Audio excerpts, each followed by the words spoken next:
देश के हर कोने में ज्यादातर परिवार अपने बच्चों की एग्जाम में जुटे हुए होंगे। जिनकी एग्जाम खत्म हो गई होगी वहाँ कुछ रिलीफ का माहौल होगा और जहाँ एग्जाम चलती होगी उस परिवारों में अभी भी थोड़ा बहुत तो प्रेशर होगा ही होगा। लेकिन ऐसे समय मैं यही कहूँगा कि पिछली बार मैंने जो मन की बात में विद्यार्थियों के से जो बातें की है उसे दोबारा सुन लीजिए। परीक्षा के समय वो बातें जरूर आपको काम आएगी। आज 26 मार्च है। 26 मार्च बांग्लादेश का स्वतंत्रता का दिवस है। अन्याय के खिलाफ एक ऐतिहासिक लड़ाई बंगबंधु के नेतृत्व में बांग्लादेश की जनता का अभूतपूर्व विजय।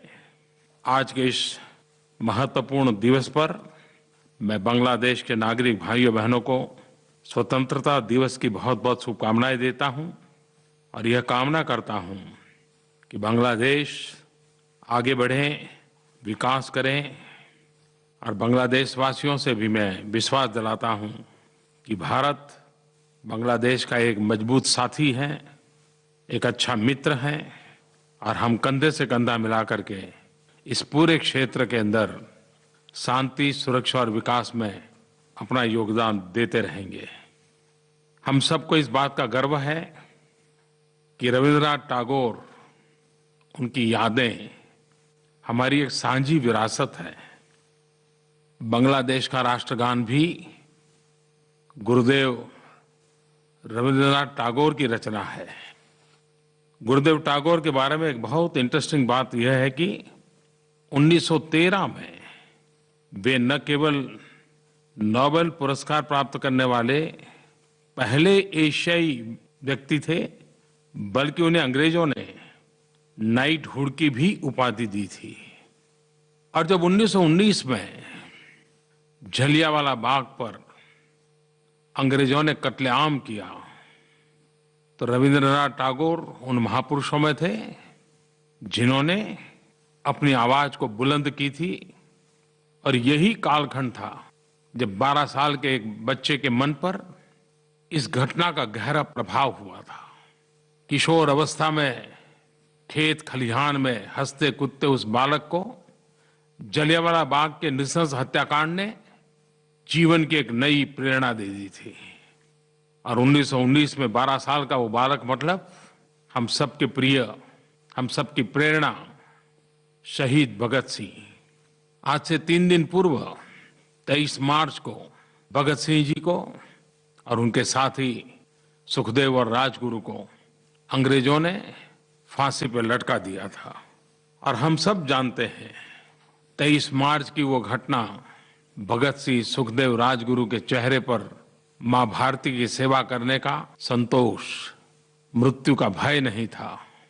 जीवन के सारे सपने मां भारती की आजादी के लिए समाहित कर दिए थे। और ये तीनों वीर आज भी हम सबकी प्रेरणा है। भगत सिंह, सुखदेव और राजगुरु के बलिदान की गाथा को हम शब्दों में अलंकृत भी नहीं कर पाएंगे। और पूरी ब्रिटिश सल्तनत इन तीनों युवकों से डरती थी। जेल में बंद थे, फांसी तय थी, लेकिन इनके साथ कैसे आगे बढ़ा जाए इसकी चिंता ब्रिटिशरों को लगी रहती थी। और तभी तो 24 मार्च को फांसी देनी थी, लेकिन 23 मार्च को ही दे दी गई थी। चोरी छिपी से किया गया था, जो आमतौर पर नहीं किया जाता। और बाद में उनके शरीर को आज के पंजाब में ला करके अंग्रेजों ने चुपचाप जला दिया था। कई वर्षों पूर्व जब पहली बार मुझे वहां जाने का मौका मिला था, उस धरती में उस प्रकार के वाइब्रेशन में अनुभव करता था। और मैं देश के नौजवानों को जरूर कहूंगा, जब भी मौका मिले तो पंजाब जब जाएं तो भगत सिंह, सुखदेव, राजगुरु, भगत सिंह की माता जी और बटुकेश्वर दत्त की समाधि के स्थान पर अवश्य जाएं। यही तो कालखंड था जब आजादी की ललक, उसकी तीव्रता, उसका व्याप बढ़ता ही चला जा रहा था। एक तरफ भगत सिंह, सुखदेव, राजगुरु जैसे वीरों ने सशस्त्र क्रांति के लिए युवकों को प्रेरणा दी थी।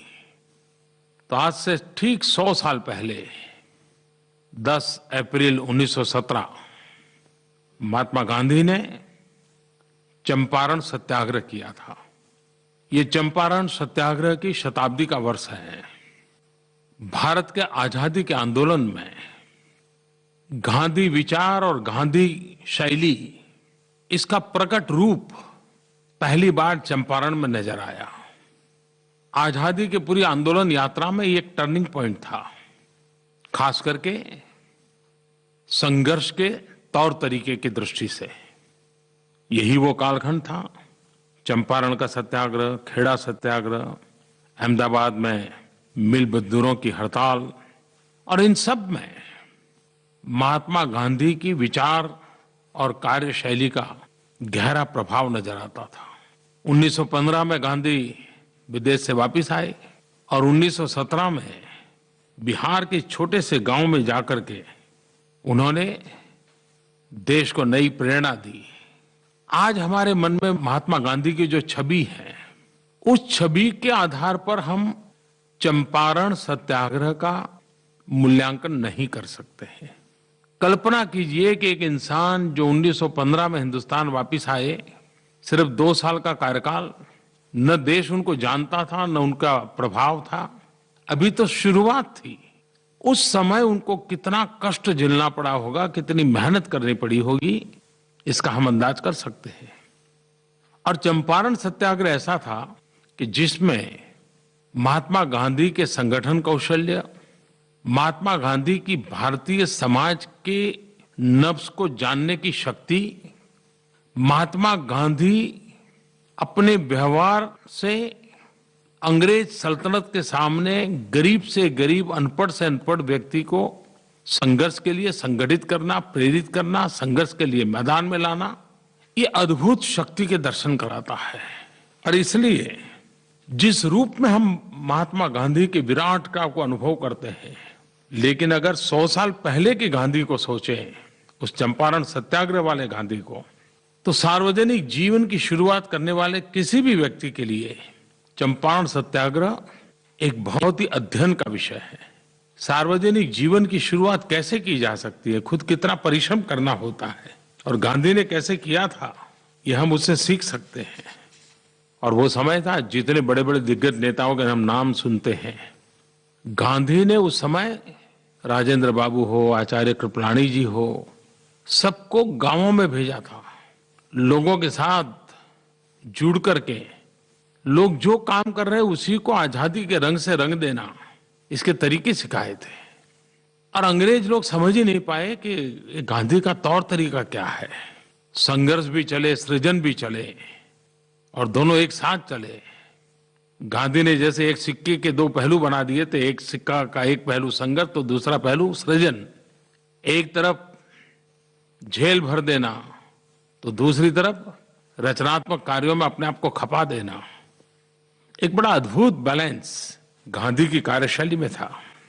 सत्याग्रह शब्द क्या होता है, असहमति क्या हो सकती है, इतनी बड़ी सल्तनत के सामने असहयोग क्या होता है, एक पूरी नई विभावना गांधी ने शब्दों के द्वारा नहीं, एक सफल प्रयोग के द्वारा प्रस्थापित कर दी थी। आज जब देश चंपारण सत्याग्रह की शताब्दी मना रहा है, तब भारत के सामान्य मानवी की शक्ति कितनी अपार है, उस अपार शक्ति को आजादी के आंदोलन की तरह स्वराज्य से सुराज्य की यात्रा भी 125 करोड़ देशवासियों की संकल्प शक्ति, परिश्रम की पराकाष्ठा, सर्वजन हिताय सर्वजन सुखाय, इस मूल मंत्र को लेकर के देश के लिए, समाज के लिए कुछ कर गुजरने का अखंड प्रयास ही आजादी के लिए मर मिटने वाले उन महापुरुषों के सपनों को साकार करेगा। आज जब हम 21वीं सदी में जी रहे हैं, तब कौन हिंदुस्तानी ऐसा होगा जो भारत को बदलना नहीं चाहता होगा? कौन हिंदुस्तानी होगा जो देश में बदलाव के लिए हिस्सेदार बनना नहीं चाहता हो? 125 करोड़ देशवासियों की यह बदलाव की चाह, ये बदलाव का प्रयास यही तो है जो नए भारत, न्यू इंडिया, इसकी मजबूत नींव डालेगा। न्यू इंडिया न तो कोई सरकारी कार्यक्रम है, न ही किसी राजनीतिक दल का मैनिफेस्टो है और न ही यह कोई प्रोजेक्ट है। न्यू इंडिया 125 करोड़ देशवासियों का आह्वान है। यही भाव है कि 125 करोड़ देशवासी मिलकर के कैसा भव्य भारत बनाना चाहते हैं। 125 करोड़ देशवासियों के मन के अंदर एक आशा है, एक उमंग है, एक संकल्प है, एक चाह है। मेरे प्यारे देशवासियों, अगर हम थोड़ा सा अपनी निजी जिंदगी से हट करके संवेदना सभर नजर से समाज में चल रही गतिविधियों को देखेंगे, हमारे अगल बगल में क्या हो रहा है उसको जानने समझने का प्रयास करेंगे तो हम हैरान हो जाएंगे कि लक्षावधि लोग निस्वार्थ भाव से अपने निजी जिम्मेवारियों के अतिरिक्त समाज के लिए, शोषित पीड़ित वंचितों के लिए, गरीबों के लिए, दुखियारों के लिए कुछ न कुछ करते हुए नजर आते हैं। और वे भी एक मुख्य सेवक की तरह जैसे तपस्या करते हो, साधना करते हो, वो करते रहते हैं। कई लोग होते हैं जो नित्य अस्पताल जाते हैं, मरीजों की मदद करते हैं। अनेक लोग होते हैं पता चलते ही रक्तदान के लिए दौड़ जाते हैं। अनेक लोग होते हैं कोई भूखा है तो उसके भोजन की चिंता करते हैं। हमारा देश बहुरत्ना वसुंधरा है। जन सेवा ही प्रभु सेवा, ये हमारी रगों में है।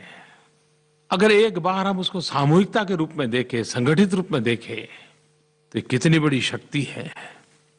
जब न्यू इंडिया की बात होती है तो उसकी आलोचना होना, विवेचना होना, भिन्न नजरिए से उसे देखना, ये बहुत स्वाभाविक है और ये लोकतंत्र में आवकार्य है। लेकिन ये बात सही है कि 125 करोड़ देशवासी अगर संकल्प करें, संकल्प को सिद्ध करने के लिए राह तय कर ले, एक के बाद एक कदम उठाते चले, तो न्यू इंडिया 125 करोड़ देशवासियों का सपना हमारी आंखों के सामने सिद्ध हो सकता है। और जरूरी नहीं कि ये सब चीजें बजट से होती है, सरकारी प्रोजेक्ट से होती है, सरकारी धन से होती है। अगर हर नागरिक संकल्प करे कि मैं ट्रैफिक के नियमों का पालन करूं, अगर हर नागरिक संकल्प करे कि मैं मेरी जिम्मेवारियों को पूरी ईमानदारी के साथ निभाऊंगा, अगर हर नागरिक संकल्प करे कि सप्ताह में एक दिन मैं पेट्रोल डीजल का उपयोग नहीं करूंगा अपने जीवन में, चीजें छोटी छोटी होती हैं। आप देखिए इस देश को जो न्यू इंडिया का सपना 125 करोड़ देशवासी देख रहे हैं, वो अपने आंखों के सामने साकार होता देख पाएंगे। कहने का तात्पर्य यही है कि हर नागरिक अपने नागरिक धर्म का पालन करे, कर्तव्य का पालन करे। यही अपने आप में न्यू इंडिया की एक अच्छी शुरुआत बन सकता है। आइए 2022 भारत की आजादी के 75 साल होने जा रहे हैं। भगत सिंह, सुखदेव, राजगुरु को याद करते हैं, चंपारण के सत्याग्रह को याद करते हैं, तो क्यों न हम भी स्वराज्य से सुराज्य की इस यात्रा में अपने जीवन को अनुशासित करके, संकल्पबद्ध करके क्यों न जोड़े। मैं आपको निमंत्रण देता हूं, आइए। मेरे प्यारे देशवासियों, मैं आज आपका आभार भी व्यक्त करना चाहता हूं। पिछले कुछ महीनों में हमारे देश में एक ऐसा माहौल बना, बहुत बड़ी मात्रा में लोग डिजिटल पेमेंट, डिजी धन आंदोलन में शरीक हुए। बिना नकद कैसे लेन देन की जा सकती है, उसकी जिज्ञासा भी बढ़ी है। गरीब से गरीब भी सीखने का प्रयास कर रहा है और धीरे धीरे लोग भी बिना नकद कारोबार कैसे करना, उसकी ओर आगे बढ़ रहे हैं। डीमोनेटाइजेशन, नोटबंदी के बाद से डिजिटल पेमेंट के अलग अलग तरीकों में काफी वृद्धि देखने को मिली है। बीम ऐप, इसको प्रारंभ किए हुए भी 2-2.5 महीने का ही समय हुआ है, लेकिन अब तक करीब करीब 1.5 करोड़ लोगों ने उसे डाउनलोड किया है। मेरे प्यारे देशवासियों, काले धन भ्रष्टाचार के खिलाफ लड़ाई को हमने आगे बढ़ाना है। 125 करोड़ देशवासी इस एक वर्ष में 2,500 करोड़ डिजिटल लेन देन का काम करने का संकल्प कर सकते हैं क्या? हमने बजट में घोषणा की है। 125 करोड़ देशवासियों के लिए ये काम अगर वो चाहे तो 1 साल का इंतजार करने की जरूरत नहीं, 6 महीने में कर सकते हैं। 2,500 करोड़ डिजिटल ट्रांजैक्शन। अगर हम स्कूल में फी भरेंगे तो कैश से नहीं भरेंगे, डिजिटल से भरेंगे। हम रेलवे में प्रवास करेंगे, विमान में प्रवास करेंगे, डिजिटल से पेमेंट करेंगे। हम दवाई खरीदेंगे, डिजिटल पेमेंट करेंगे। हम सस्ता अनाज की दुकान चलाते हैं, हम डिजिटल व्यवस्था से करेंगे। रोजमर्रा की जिंदगी में ये कर सकते हैं हम। आपको कल्पना नहीं है, लेकिन इससे आप देश की बहुत बड़ी सेवा कर सकते हैं। और काले धन भ्रष्टाचार के खिलाफ लड़ाई के आप एक वीर सैनिक बन सकते हैं। पिछले दिनों लोक शिक्षा के लिए, लोक जागरूकता के लिए डिजिधन मेला के कई कार्यक्रम हुए। देश भर में 100 कार्यक्रम करने का संकल्प है। 80-85 कार्यक्रम हो चुके हैं। उसमें इनाम योजना भी थी। करीब 12.5 लाख लोगों ने उपभोक्ता वाला इनाम प्राप्त किया है। 70,000 लोगों ने व्यापारियों के लिए जो इनाम था वो प्राप्त हुआ है। और हर किसी ने इस काम को आगे बढ़ाने का संकल्प भी किया है। 14 अप्रैल डॉक्टर बाबा साहब आम्बेडकर की जन्म जयंती है और बहुत पहले से जैसे तय हुआ था 14 अप्रैल को बाबा साहब आम्बेडकर की जन्म जयंती पर इस डिजी मेला का समापन होने वाला है। 100 दिन पूरे होकर के एक आखिरी बहुत बड़ा कार्यक्रम होने वाला है। बहुत बड़ा ड्रॉ का भी उसमें प्रावधान है। मुझे विश्वास है कि बाबा साहब आम्बेडकर की जन्म जयंती के जितने भी समय अभी हमारे पास बचा है, भीम ऐप का हम प्रचार करें। नकद कम हो कैसे हो, नोटों का व्यवहार कम कैसे हो, उसमें हम अपना योगदान दें। मेरे प्यारे देशवासियों, मुझे खुशी है कि मुझे हर बार जब भी मन की बात के लिए लोगों से सुझाव मांगता हूं, अनेक अनेक प्रकार के सुझाव आते हैं। लेकिन ये मैंने देखा है कि स्वच्छता के विषय में हर बार आग्रह रहता ही रहता है। मुझे देहरादून से गायत्री नाम की एक बिटिया ने, जो कि 11वीं की छात्रा है, उसने फोन करके एक मैसेज भेजा है। आदरणीय प्रधानाचार्य प्रधानमंत्री जी, आपको मेरा सादर प्रणाम। सबसे पहले तो आपको बहुत बधाइयाँ कि आप इस चुनाव में आपने भारी मतों से विजय हासिल की है। मैं आपसे अपने मन की बात करना चाहती हूँ। मैं कहना चाहती हूँ कि लोगों को यह समझाना होगा कि स्वच्छता कितनी जरूरी है। मैं रोज उस नदी से होकर जाती हूँ जिसमें लोग बहुत सा कूड़ा करकट भी डालते हैं और नदियों को दूषित करते हैं। वह नदी रिस्पना पुल से होते हुए आती है और मेरे घर तक भी आती है। इस नदी के लिए हमने बस्तियों में जाकर रैली भी निकाली और लोगों से बातचीत भी की, परंतु उसका कुछ फायदा न हुआ। मैं आपसे ये कहना चाहती हूँ कि अपनी एक टीम भेजकर या फिर न्यूज़पेपर के माध्यम से इस बात को उजागर किया जाए। धन्यवाद। देखिए भाइयों बहनों, 11वीं कक्षा की एक बेटी के कितनी पीड़ा है। उस नदी में कूड़ा कचरा देख करके उसको कितना गुस्सा आ रहा है। मैं इसे अच्छी निशानी मानता हूं। मैं यही तो चाहता हूं, 125 करोड़ देशवासियों के मन में गंदगी के प्रति गुस्सा पैदा हो। एक बार गुस्सा पैदा होगा, नाराजगी पैदा होगी, उसके प्रति रोष पैदा होगा, हम ही गंदगी के खिलाफ कुछ न कुछ करने लग जाएंगे। और अच्छी बात है कि गायत्री स्वयं अपना गुस्सा भी प्रकट कर रही है, मुझे सुझाव भी दे रही है, लेकिन साथ साथ खुद ये भी कह रही है कि उसने काफी प्रयास किए लेकिन विफलता मिली। जब से स्वच्छता का आंदोलन की शुरुआत हुई है, जागरूकता आई है, हर कोई उसमें सकारात्मक रूप से जुड़ता चला गया है। उसने एक आंदोलन का रूप भी लिया है। गंदगी के प्रति नफरत भी बढ़ती चली जा रही है। जागरूकता हो, सक्रिय भागीदारी हो, आंदोलन हो, इसका अपना महत्व है ही है। लेकिन स्वच्छता आंदोलन से ज्यादा आदत से जुड़ी हुई होती है। यह आंदोलन आदत बदलने का आंदोलन है। यह आंदोलन स्वच्छता की आदत पैदा करने का आंदोलन है। आंदोलन सामूहिक रूप से हो सकता है। काम कठिन है लेकिन करना है। मुझे विश्वास है कि देश की नई पीढ़ी में, बालकों में, विद्यार्थियों में, युवकों में ये जो भाव जगा है, ये अपने आप में अच्छे परिणाम की संकेत देता है। आज की मेरी मन की बात में गायत्री की बात जो भी सुन रहे हैं, मैं सारे देशवासियों को कहूंगा कि गायत्री का संदेश हम सबके लिए संदेश बनना चाहिए। मेरे प्यारे देशवासियों, जब से मैं मन की बात कार्यक्रम को कर रहा हूं, प्रारंभ से ही एक बात पर कई सुझाव मुझे मिलते रहे हैं और वो ज्यादातर लोगों ने चिंता जताई है फूड वेस्टेज के संबंध में। हम जानते हैं कि हम परिवार में भी और सामूहिक भोजन समारोह में भी जरूरत से ज्यादा प्लेट में ले लेते हैं। जितनी चीजें दिखाई दे सब सारी की सारी प्लेट में भर देते हैं और फिर खा नहीं पाते हैं। जितना प्लेट में भरते हैं उससे आधा भी पेट में नहीं भरते हैं और फिर वहीं छोड़ के निकल जाते हैं। आपने कभी सोचा है कि हम जो ये जूठन छोड़ देते हैं उससे हम कितनी बर्बादी करते हैं? क्या कभी सोचा है कि अगर जूठन न छोड़े तो ये कितने गरीबों का पेट भर सकता है? ये विषय ऐसा नहीं कि जो समझाना पड़े। वैसे हमारे परिवार में छोटे बालकों को जब माँ परोसती है तो कहती है कि बेटा जितना खा सकते हो उतना ही लो। कुछ न कुछ तो प्रयास होता रहता है, लेकिन फिर भी इस विषय पर उदासीनता एक समाज द्रोह है, गरीबों के साथ अन्याय है। दूसरा, अगर बचत होगी तो परिवार का भी तो आर्थिक लाभ है। समाज के लिए सोचे अच्छी बात है, लेकिन ये विषय ऐसा है कि परिवार का भी लाभ है। मैं इस विषय पे ज्यादा आग्रह नहीं कर रहा हूं, लेकिन मैं चाहूंगा कि ये जागरूकता बढ़नी चाहिए।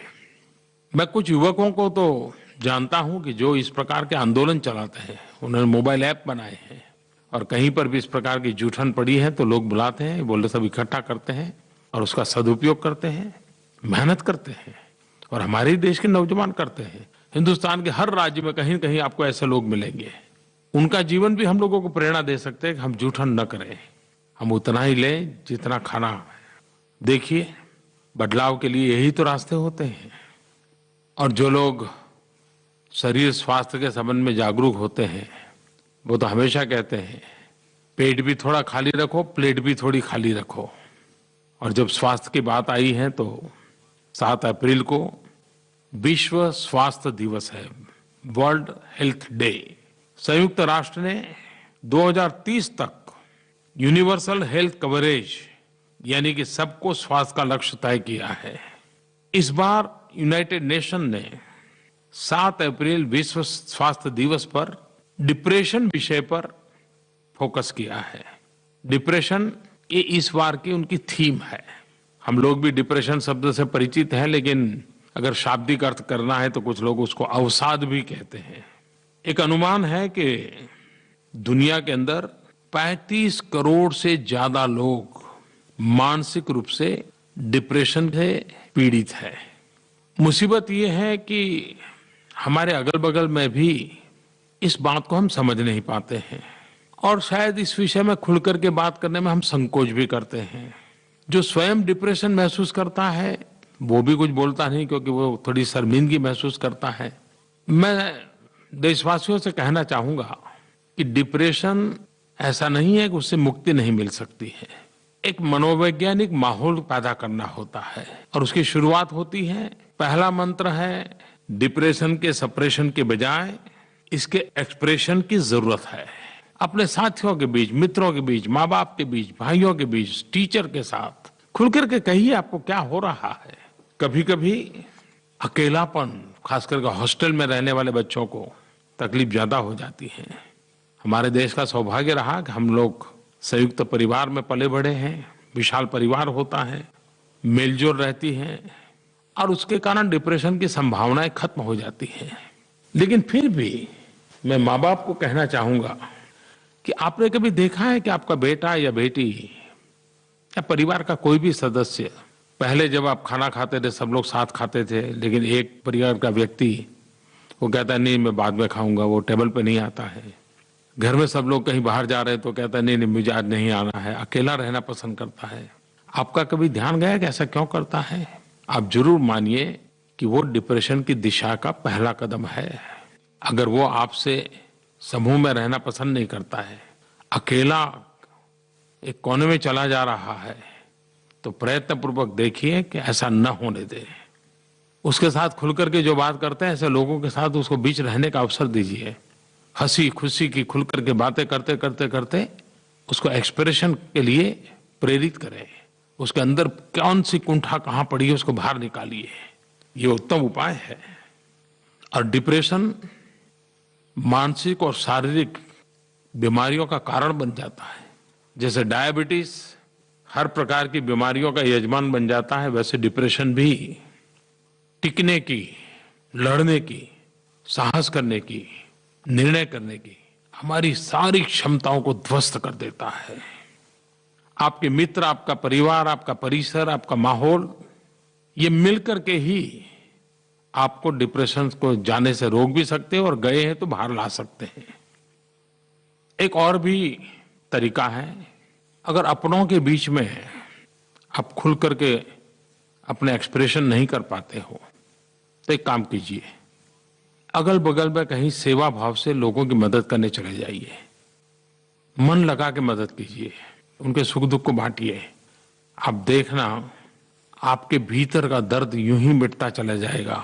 उनके दुखों को अगर आप समझने की कोशिश करोगे, सेवा भाव से करोगे, आपके अंदर एक नया आत्मविश्वास पैदा होगा। औरों से जुड़ने से, किसी की सेवा करने से और निस्वार्थ भाव से अगर सेवा करते हैं तो आप अपने मन के बोझ को बहुत आसानी से हल्का कर सकते हैं। वैसे योग भी अपने मन को स्वस्थ रखने के लिए एक अच्छा मार्ग है। तनाव से मुक्ति, दबाव से मुक्ति, प्रसन्न चित्त की ओर प्रयाण, योग बहुत मदद करता है। 21 जून अंतर्राष्ट्रीय योगा दिवस है। ये 3रा वर्ष होगा। आप भी अभी से तैयारी कीजिए और लाखों की तादाद में सामूहिक योग उत्सव मनाना चाहिए। आपके मन में 3रे अंतर्राष्ट्रीय योग दिवस के संबंध में अगर कोई सुझाव है तो आप मेरे मोबाइल एप्लीकेशन के माध्यम से अपने सुझाव मुझे जरूर भेजें, मार्गदर्शन करें। योगा के संबंध में जितने गीत, काव्यमय रचनाएं आप तैयार कर सकते हो करनी चाहिए ताकि वो सहज रूप से लोगों को समझ आ जाता है। माताओं बहनों से भी मैं जरूर आज एक बात करना चाहूँगा, क्योंकि आज हेल्थ की ही चर्चा काफ़ी निकली है, स्वास्थ्य की बातें काफ़ी हुई हैं। तो पिछले दिनों भारत सरकार ने एक बड़ा महत्वपूर्ण निर्णय किया है। हमारे देश में जो वर्किंग क्लास विमेन है, कामकाजी वर्ग में जो हमारी महिलाएं हैं, और दिनों दिन उनकी संख्या भी बढ़ रही है, उनकी भागीदारी बढ़ रही है और ये स्वागत योग्य है। लेकिन साथ साथ महिलाओं के पास विशेष जिम्मेवारियां भी है। परिवार की जिम्मेवारियां वो संभालती हैं, घर की आर्थिक जिम्मेवारियां भी, उसकी भागीदारी भी उसको करनी पड़ती है। और उसके कारण कभी कभी नवजात शिशु के साथ अन्याय हो जाता है। भारत सरकार ने एक बहुत बड़ा फैसला किया है। ये जो कामकाजी वर्ग की महिलाएं हैं, उनको प्रसूता के समय, प्रेगनेंसी के समय, डिलीवरी के समय मैटरनिटी लीव जो पहले 12 सप्ताह मिलती थी, अब 26 सप्ताह दी जाएगी। दुनिया में शायद 2 या 3 ही देश हैं जो हमसे आगे हैं। भारत ने एक बहुत बड़ा महत्वपूर्ण फैसला हमारी इन बहनों के लिए किया है और इसका मूल उद्देश्य उस नवजात शिशु की देखभाल, भारत का भावी नागरिक जन्म के प्रारंभिक काल में उसकी सही देखभाल हो, माँ का उसको भरपूर प्यार मिले, तो हमारे ये बालक बड़े होकर के देश की अमानत बनेंगे। माताओं का स्वास्थ्य भी अच्छा रहेगा और इसलिए ये बहुत बड़ा महत्वपूर्ण निर्णय है। और इसके कारण फॉर्मल सेक्टर में काम करने वाली करीब 18 लाख महिलाओं को इसका फायदा मिलेगा। मेरे प्यारे देशवासियों, 5 अप्रैल को रामनवमी का पावन पर्व है, 9 अप्रैल को महावीर जयंती है, 14 अप्रैल को बाबा साहब आम्बेडकर की जन्म जयंती है। ये सभी महापुरुषों का जीवन हमें प्रेरणा देता रहे, न्यू इंडिया के लिए संकल्प करने की ताकत दे। 2 दिन के बाद चैत्र शुक्ल प्रतिपदा, वर्ष प्रतिपदा, नव संवत्सर, इस नव वर्ष के लिए आपको बहुत बहुत शुभकामनाएं। वसंत ऋतु के बाद फसल पकने का प्रारंभ और किसानों को उनकी मेहनत का फल मिलने का यही समय है। हमारे देश के अलग अलग कोने में इस नव वर्ष को अलग अलग रूप में मनाया जाता है।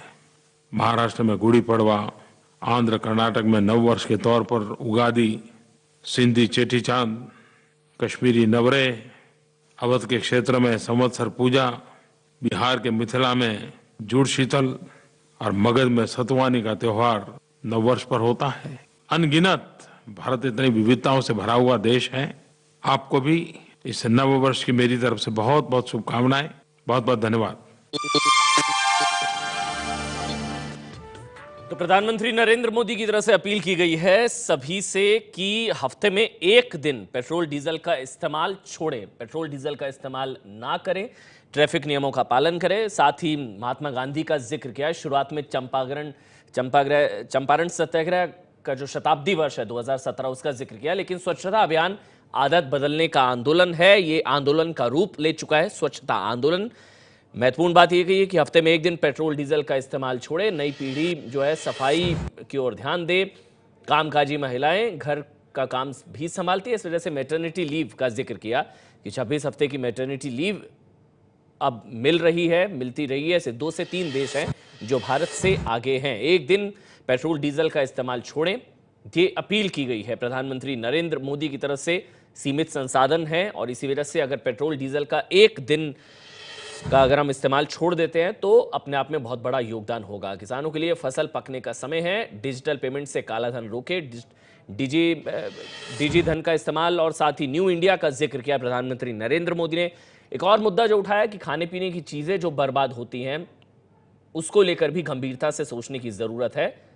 समाजद्रोह का नाम दिया है प्रधानमंत्री नरेंद्र मोदी ने। खाने पीने की जो चीजें बर्बाद होती हैं वो एक तरीके का समाजद्रोह है। प्लेट में खाना लेकर बर्बाद किया जाता है, जिसको लेकर प्रधानमंत्री ने कहा कि ये दरअसल गरीबों के साथ अन्याय है। तो अलग अलग मुद्दों पर पीएम मोदी ने बात करी है। लेकिन विधानसभा चुनावों में जो बम्पर जीत मिली है भारतीय जनता पार्टी को, उसका कोई जिक्र नहीं किया है। यूपी में साथ ही तमाम राज्यों में जो 5 में से 4 राज्यों में बीजेपी की सरकार बनी है, उसका जिक्र नहीं किया प्रधानमंत्री नरेंद्र मोदी ने। पूरा आधे घंटे तक 32 मिनट तक जो प्रधानमंत्री की मन की बात रही उसमें एक बार भी चुनावों का जिक्र नहीं हुआ। लेकिन एक बात महत्वपूर्ण ये कही गई है, अपील की गई है प्रधानमंत्री की तरफ से कि हफ्ते में एक दिन पेट्रोल डीजल का उपयोग छोड़ें। जब न्यू इंडिया की बात होती है तो उसकी आलोचना होना, विवेचना होना, भिन्न नजरिए से उसे देखना, ये बहुत स्वाभाविक है और ये लोकतंत्र में आवकार्य है। लेकिन ये बात सही है कि 125 करोड़ देशवासी अगर संकल्प करें, संकल्प को सिद्ध करने के लिए राह तय कर ले, एक के बाद एक कदम उठाते चले, तो न्यू इंडिया 125 करोड़ देशवासियों का सपना हमारी आंखों के सामने सिद्ध हो सकता है। और जरूरी नहीं कि ये सब चीजें बजट से होती है, सरकारी प्रोजेक्ट से होती है, सरकारी धन से होती है। अगर हर नागरिक संकल्प करे कि मैं ट्रैफिक के नियमों का पालन करूं, अगर हर नागरिक संकल्प करे कि मैं मेरी जिम्मेवारियों को पूरी ईमानदारी के साथ निभाऊंगा, अगर हर नागरिक संकल्प करे कि सप्ताह में एक दिन मैं पेट्रोल डीजल का उपयोग नहीं करूंगा अपने जीवन में, चीजें छोटी छोटी होती हैं। आप देखिए इस देश को जो न्यू इंडिया का सपना 125 करोड़ देशवासी देख रहे हैं, वो अपने आंखों के सामने साकार होता देख पाएंगे। कहने का तात्पर्य यही है कि हर नागरिक अपने नागरिक धर्म का पालन करे, कर्तव्य का पालन करे। यही अपने आप में न्यू इंडिया की एक अच्छी शुरुआत बन सकता है। तो समाज के विकास में अपनी भागीदारी को सुनिश्चित करने के लिए ऐसे कुछ संकल्प करने की जरूरत है, जिसका जिक्र प्रधानमंत्री ने किया। हालांकि एक और बात का जिक्र किया कि खाने पीने की चीजों को जो बर्बाद किया जाता है वो बर्बादी रोकनी चाहिए। गरीबों के साथ अन्याय है, समाजद्रोह है। ये प्लेट में खाना लेकर जो बर्बाद किया जाता है सोशल गैदरिंग्स में, वो एक तरीके का समाजद्रोह है। प्रारंभ से ही एक बात पर कई सुझाव मुझे मिलते रहे हैं और वो ज्यादातर लोगों ने चिंता जताई है फूड वेस्टेज के संबंध में। हम जानते हैं कि हम परिवार में भी और सामूहिक भोजन समारंभ में भी जरूरत से ज्यादा प्लेट में ले लेते हैं। जितनी चीजें दिखाई दे सब सारी की सारी प्लेट में भर देते हैं और फिर खा नहीं पाते हैं। जितना प्लेट में भरते हैं उससे आधा भी पेट में नहीं भरते हैं और फिर वहीं छोड़ के निकल जाते हैं। आपने कभी सोचा है कि हम जो ये जूठन छोड़ देते हैं उससे हम कितनी बर्बादी करते हैं? क्या कभी सोचा है कि अगर जूठन न छोड़े तो ये कितने गरीबों का पेट भर सकता है? ये विषय ऐसा नहीं है कि जो समझाना पड़े। वैसे हमारे परिवार में छोटे बालकों को जब माँ परोसती है तो कहती है कि बेटा जितना खा सकते हो उतना ही लो।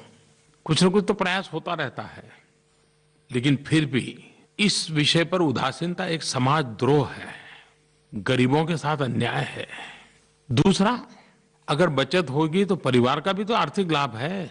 समाज के लिए सोचे अच्छी बात है, लेकिन ये विषय ऐसा है कि परिवार का भी लाभ है। मैं इस विषय पर ज्यादा आग्रह नहीं कर रहा हूं, लेकिन मैं चाहूंगा कि ये जागरूकता बढ़नी चाहिए। तो खाने की बर्बादी एक तरीके का समाज द्रोह है, ये कहा प्रधानमंत्री ने। ये है एबीपी न्यूज, आपको रखे आगे।